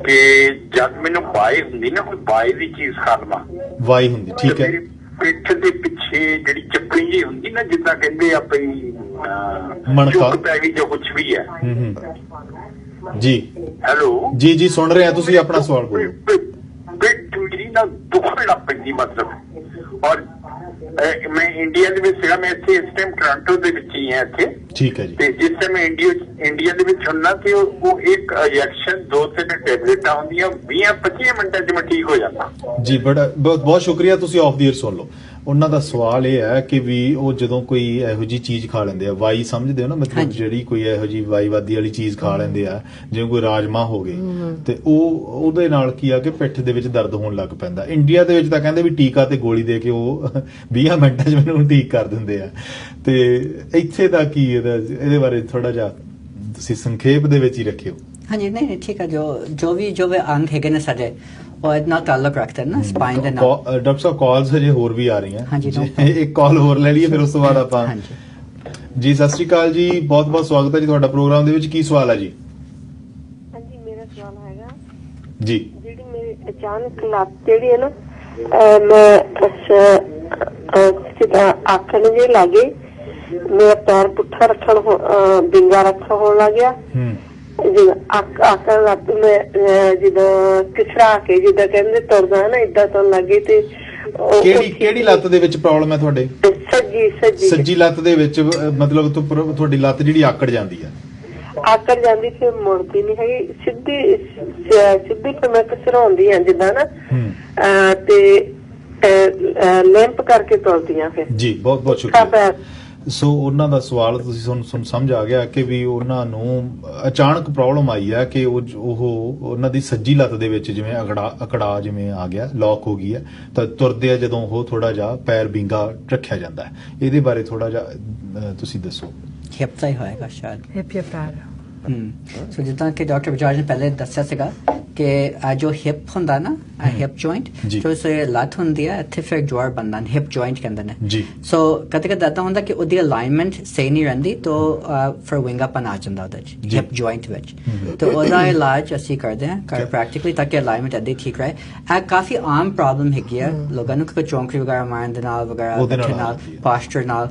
ਤੇ ਫਿਰ ਅਗਰ ਠੀਕ ਤਰ੍ਹਾਂ ਇਲਾਜ ਨਾ ਕੀਤਾ ਜਾਏ ਫਿਰ ਬਾਅਦ ਜਾ ਕੇ ਫਿਰ ਆਰਥਰਾਈਟਿਸ ਹੁੰਦੀ ਹੈ ਹਿਪ 'ਚ, ਫਿਰ ਬਾਅਦ ਜਾ ਕੇ ਹਿਪ ਰਿਪਲੇਸਮੈਂਟ ਕੀਤਾ ਜਾਂਦਾ ਹੈ। ਸੋ ਇਹ ਨਾ ਹੋਵੇ ਪ੍ਰੀਵੈਂਸ਼ਨ ਦੇ ਤੌਰ ਨਾਲ ਅਗਰ ਤੁਸੀਂ ਕਾਇਰੋਪ੍ਰੈਕਟਿਕ ਇਲਾਜ ਕਰਾਏ ਜਾਓ ਆਪਣਾ ਫਿਰ ਅਲਾਈਨਮੈਂਟ ਸਹੀ ਰਹੇਗੀ, ਇਹ ਪ੍ਰੋਬਲਮਸ ਨਹੀਂ ਹੋਣੀਆਂ, ਵਿੰਗਾਪਨ ਨਹੀਂ ਹੋਏਗਾ, ਬੰਦਾ ਸਹੀ ਸਲਾਮਤ ਚੱਲ ਸਕਦਾ। ਮੈਂ ਦਰਸ਼ਕਾਂ ਨੂੰ ਅਪੀਲ ਕਰਦਾ, ਬੇਨਤੀ ਕਰਦਾ ਕਿ ਬਹੁਤ ਸਾਰੀਆਂ ਕਾਲਸ ਤੁਹਾਡੀਆਂ ਆ ਰਹੀਆਂ। ਬਹੁਤ ਬਹੁਤ ਸ਼ੁਕਰੀਆ, ਤੁਸੀਂ ਸਾਨੂੰ ਡੇਟਲਾਈਨ ਟੋਰਾਂਟੋ ਨੂੰ ਬਹੁਤ ਪਿਆਰ ਦੇ ਰਹੇ ਆ, ਪਰ ਸਾਡੇ ਕੋਲ ਸਮਾਂ ਥੋੜਾ ਹੋਣ ਕਰਕੇ ਅਸੀਂ ਕਾਲਸ ਜ਼ਿਆਦਾ ਨਹੀਂ ਲੈ ਸਕਦੇ। ਤੇ ਜਿਹੜੇ ਪਹਿਲਾਂ ਕਾਲਸ ਆਈਆਂ ਉਹਨਾਂ ਦੇ ਸਵਾਲ ਦੇ ਜਿਹੜੇ ਡਾਕਟਰ ਪੁਰੀ ਨੇ ਦੱਸਿਆ ਉਹਦੇ ਬਾਰੇ ਆਉਣ ਵਾਲੇ ਸਮੇਂ ਦੇ ਵਿੱਚ ਫਿਰ ਡਾਕਟਰ ਪੁਰੀ ਤੇ ਡਾਕਟਰ ਬਜਾਜ ਨੂੰ ਅਸੀਂ ਸ਼ੋਅ ਦੇ ਵਿੱਚ ਲੈ ਕੇ ਆਵਾਂਗੇ। ਤੇ ਇੱਕ ਡਾਕਟਰ ਸਾਹਿਬ ਮੈਂ ਤੁਹਾਨੂੰ ਪੁੱਛਣਾ ਚਾਹੁੰਦਾ ਸੀ, ਕੋਈ ਡੈਮੋ ਦੇ ਜ਼ਰੀਏ ਕੋਈ ਇਸ ਤਰ੍ਹਾਂ ਦੀ ਦੱਸੋ ਕਿ ਵੀ ਜਿਹੜੀਆਂ ਕੋਈ ਕਾਮਨ ਜਿਹੜੀਆਂ ਬਿਮਾਰੀਆਂ ਨੇ ਉਹਨਾਂ ਤੋਂ ਬਚਿਆ ਜਾ ਸਕਦਾ। ਤੁਸੀਂ ਜੇ ਇੱਕ ਡੈਮੋ ਜਾਂ ਕੋਈ ਟਿਪ ਦੇ ਤੌਰ ਤੇ ਦੇਣਾ ਚਾਹੋ ਤਾਂ। ਬਿਲਕੁਲ। ਸਭ ਤੋਂ ਵੱਡੀ ਪ੍ਰੋਬਲਮ ਤਾਂ ਅੱਜਕੱਲ ਹੈਗਾ ਟੈਕਸਟ ਨੈਕ, ਉਹਨੂੰ ਟੈਕਸਟ ਨੈਕ ਕਹਿੰਦੇ ਨੇ। ਤੇ ਕਿਉਂਕਿ ਹਮੇਸ਼ਾ ਬੰਦੇ ਫੋਨ ਤੇ ਰਹਿੰਦਾ ਅੱਜਕੱਲ, ਚਾਹੇ ਬੱਚਾ ਹੋਵੇ ਜਾਂ ਬਜ਼ੁਰਗ ਵੀ ਹੋਵੇ, ਫੋਨ ਤੇ ਰਹਿੰਦਾ, ਫਿਰ ਕੁਬਜਾ ਨਿਕਲ ਜਾਂਦਾ ਬੰਦੇ ਦਾ। ਤੇ ਫਿਰ ਉਸ ਤੋਂ ਇਲਾਵਾ ਆ ਜੋ ਮਸਲਸ ਹੁੰਦੀਆਂ ਨਾ ਬੰਦੇ ਕੰਪਿਊਟਰ ਤੇ ਬੈ ਕੇ, ਤੇ ਫਿਰ ਆ ਮਸਲਸ ਟਾਈਟ ਹੋ ਜਾਂਦੇ ਨੇ, ਟਾਈਟ ਹੋ ਜਾਂਦੇ ਨੇ, ਫਿਰ ਨੈਕ ਵਿੱਚ ਪੇਨ ਆਉਣ ਲੱਗਦੀ ਹੈ, ਕਦੇ ਕਦੇ ਸਰ ਦਰਦ ਵੀ ਹੋਣ ਲੱਗਦਾ ਹੈ, ਚਾਹੇ ਛੋਟਾ ਬੱਚਾ ਵੀ ਹੋਵੇ ਜਾਂ ਫਿਰ ਬਜ਼ੁਰਗ। ਹਮੇਸ਼ਾ ਕਹਿੰਦੇ ਨੇ ਕਿ ਹਮੇਸ਼ਾ ਟੈਨਸ਼ਨ ਵਗੈਰਾ ਰਹਿੰਦੀ ਹੈ, ਮੈਨੂੰ ਹੈਡੇਕ ਚੱਕਰ ਵਗੈਰਾ ਕਦੇ ਕਦੇ ਵੀ ਆਉਂਦੇ ਨੇ। ਸੋ ਦਾ ਆਹੀ ਕਾਰਨ ਹੈਗਾ ਕਿ ਅਗਰ ਇੰਨੀ ਟੈਨਸ਼ਨ ਵਗੈਰਾ ਆ ਜਾਏ, ਹੁਣ ਤੁਹਾਨੂੰ ਪਤਾ ਲੱਗ ਗਿਆ ਕਿੰਨੀ ਦਫਾ ਅਸੀਂ ਬੋਲ ਚੁੱਕੇ ਹਾਂ ਕਿ ਨਾ ਤੇ ਫਿਰ ਦਬਾਅ ਪਏਗਾ, ਹੈਡੇਕ ਵਗੈਰਾ ਸ਼ੁਰੂ ਹੋਣ ਲੱਗੇ। ਸੋ ਇਸ ਤੋਂ ਕਿੱਦਾਂ ਬਚਿਆ ਜਾਏ? 2-3 ਦਫਾ ਦਿਨ ਵਿੱਚ ਤੁਹਾਨੂੰ ਇੱਕ ਤਾਂ ਬ੍ਰੇਕਸ ਲੈਣੀਆਂ ਚਾਹੀਦੀਆਂ, ਹਰ ਘੰਟੇ ਬ੍ਰੇਕਸ ਲਓ ਕੰਪਿਊਟਰ ਸਟੇਸ਼ਨ ਤੋਂ, ਕੰਪਿਊਟਰ ਤੋਂ, ਆਪਣੇ ਫੋਨ ਤੋਂ ਵੀ। ਫੋਨ ਥੱਲੇ ਰੱਖੋ, ਇੱਕ ਤਾਂ ਫੋਨ ਨੂੰ ਉੱਪਰ ਰੱਖੋ, ਥੱਲੇ ਨਾ ਰੱਖੋ ਤਾਂ ਕਿ ਏਦਾਂ ਤੁਸੀਂ ਦੇਖ ਸਕੋ ਆਪਣੇ ਫੋਨ ਨੂੰ। ਤੇ ਹਰ ਘੰਟੇ ਤੁਸੀਂ ਇੱਕ ਸਟ੍ਰੈਚ ਕਰੋ। ਨੈਕ ਦੀ ਜੋ ਸਟ੍ਰੈਚਿੰਗ ਹੁੰਦੀ ਹੈ ਉਹ ਬਹੁਤ ਜ਼ਰੂਰੀ ਹੈ, ਤੁਸੀਂ ਸਟ੍ਰੈਚ ਕਰਦੇ ਰਹੋ ਦਿਨ ਭਰ।